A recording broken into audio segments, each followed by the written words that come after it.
Ça serait déjà bien qu'on nous dise quel est l'objectif de la guerre. Parce que moi, je veux bien qu'on continue à se battre à l'infini. Mais est-ce que l'objectif, c'est de renvoyer les Russes derrière la frontière ? Est-ce que l'objectif, c'est de faire tomber Poutine à Moscou ?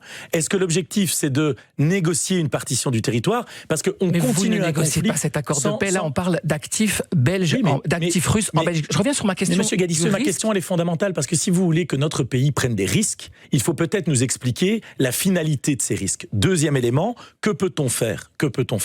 Ce qu'on peut faire, c'est continuer à plaider au sein du Conseil européen, de demander des garanties et de rappeler peut-être nos partenaires à la raison. Troisième élément, quand on voit également la corruption qui est présente aujourd'hui en Ukraine, parce qu'il faut arrêter de se cacher derrière son petit doigt, j'aimerais quand même aussi avoir des garanties sur le suivi de cet argent et des armes. Ça veut dire que c'est un coup de canif dans notre contrat de solidarité avec les Ukrainiens ? Parce qu'il faut que tout le monde... Ce n'est pas un coup de canif. C'est qu'à un moment donné, on ne peut pas faire tout et n'importe quoi au nom de bons sentiments.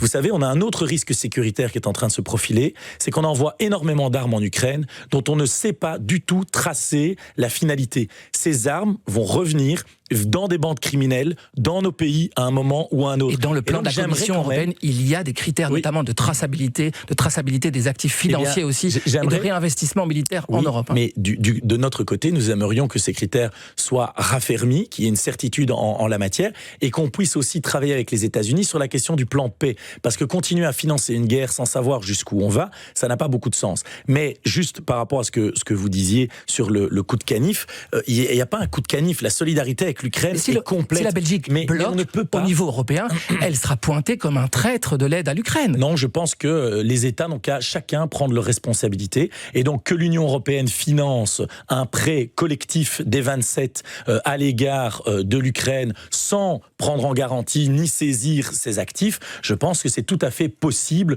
compte tenu des États dont on est en train de parler. C'est la deuxième option.